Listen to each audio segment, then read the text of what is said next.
अस्सलाम वालेकुम। आज हम बनाएंगे आलू गोभी गोश्त, बहुत ही रसीला और मज़ेदार। अक्सर इस गोभी गोश्त को बनाते वक्त लोग एक ऐसी छोटी सी गलती कर जाते हैं जिससे सारा जायका ख़राब हो जाता है। तो चलिए देख लेते हैं इतना मज़ेदार और रसीला आलू गोभी गोश्त बनता कैसे है। तो चलिए बनाना शुरू करते हैं। बिस्मिल्लाहिर्रहमानिर्रहीम। तो यहाँ पे सबसे पहले मैंने कढ़ाई में लिया है 1 कप कुकिंग ऑयल। आलू गोभी गोश्त जब भी बनाना है उसमें ऑयल थोड़ा सा ज़्यादा ही जाता है। तो इसमें शामिल कर देंगे एक बड़े साइज़ का बारीक कटा हुआ प्याज। प्याज को हमने हल्का सा गोल्डन कलर आने तक फ्राई करना है, जलाना बिल्कुल नहीं है, कोई भी डार्क कलर इसको नहीं देना, ठीक है। जस्ट हल्का सा गोल्डन, बिल्कुल इस तरह से जब इसमें कलर आ जाए तब हमने इसमें शामिल कर देना है गोश्त। आप चाहे चिकन में बनाएं, चाहे बीफ में बनाएं, चाहे मटन में बनाएं, तरीका यही होगा। और साथ इसमें शामिल कर देंगे अदरक लहसुन का फ्रेश कुटा हुआ पेस्ट 1 टेबलस्पून। यहाँ पे मैंने आधा किलो से ज़्यादा बीफ लिया है, ठीक है। अच्छी तरह से इसको भून लेंगे अदरक और लहसुन के पेस्ट के साथ, ताकि गोश्त में एक जो हमक सा होता है ना वो भी ख़त्म हो जाए और अदरक लहसुन का जो कच्चापन होता है वो भी ख़त्म हो जाए। और साथ ही आप सबसे गुजारिश भी है, अगर आप मेरे चैनल पे नए हैं तो मेरे चैनल को सब्सक्राइब कर दें, वीडियो को लाइक कर दें, बेल आइकन को ऑन कर दिया करें ताकि आपको हर नई आने वाली वीडियो का नोटिफिकेशन सबसे पहले मिले। तो यहाँ पे हमने अच्छी तरह से गोश्त और अदरक लहसुन को भून लेने के बाद इसमें शामिल कर दिए हैं कुछ स्पाइसेस, जिसमें हस्बे ज़रूरत नमक है, 1 टीस्पून सुरख मिर्च है, 1 टीस्पून हल्दी है और कुछ खड़े मसाले शामिल किए हैं, जिसमें मैंने शामिल किया 1 दालचीनी का टुकड़ा, 2 लौंग और 1 बड़ी इलायची। अच्छी तरह से इसको मिक्स करेंगे और इन मसालों की भी भुनाई कर लेंगे।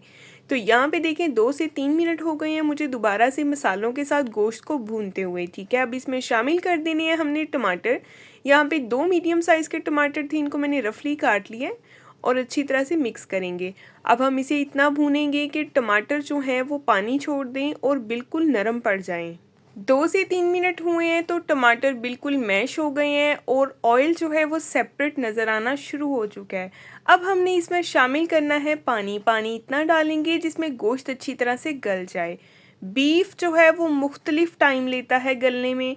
कुछ बीफ जो है वो 50 मिनट में गल जाता है, कुछ बीफ 40 मिनट लेता है और कुछ बीफ 30 से 35 मिनट, ठीक है। बड़ा गोश्त वैसे भी अमूमन इतना टाइम लेता है गलने में। तो यहाँ पे मैंने तकरीबन इसको 35 मिनट के लिए कवर कर दिया था और 35 मिनट में ये अच्छी तरह से गल चुका है, ये बिल्कुल रेडी है। तो यहाँ पे देखें, अब दोबारा से इसके अंदर जितना एक्स्ट्रा पानी है इसको हम हाई फ्लेम पे ड्राई कर लेंगे और इसको हल्का हल्का सा हम भूनते जाएंगे। अब इसमें शामिल करेंगे कुछ और इंग्रेडिएंट, जिसमें शामिल करेंगे भुना कुटा ज़ीरा 1 टीस्पून, भुना कुटा खुश्क धनिया 1 टीस्पून, 1 टीस्पून शामिल करेंगे फ्रेश पिसी हुई काली मिर्च।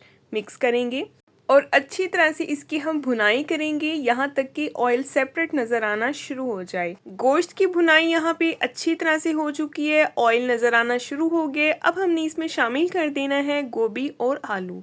आलू जो है उसका साइज़ आपने थोड़ा छोटा ही रखना है, क्योंकि सब्ज़ी में हमेशा छोटे साइज़ के आलू अच्छे लगते हैं। और मिक्स करेंगे अच्छी तरह से इसको एक बार। और साथ ही हमने इसमें शामिल कर देनी है हरी मिर्चें। हरी मिर्चों में कोई कट शट नहीं लगाना, ठीक है। इसको एज इट इज़ आपने वॉश करना है, जस्ट इसकी डंडी उतारनी है और इसमें शामिल कर देनी है, इसमें कट नहीं लगाना आपने।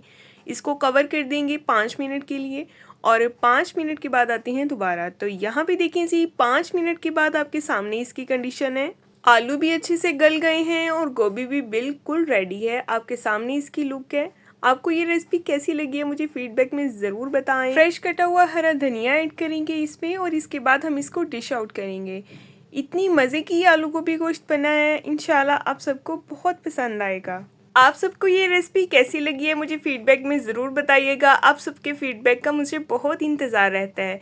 तो नेक्स्ट हम इंशाल्लाह मिलेंगे कल को एक बहुत ही प्यारी और नई वीडियो के साथ। अपना बहुत सारा ख्याल रखिए, दुआओं में याद रखिए। मेरे चैनल को सब्सक्राइब करना ना भूलें, ताकि आपको इस तरह की मज़े की रेसिपीज़ भी मिलती रहें और रेमेडीज़ भी मिलती रहें। तो नेक्स्ट मिलेंगे कल, तब तक के लिए जी अल्लाह हाफिज़।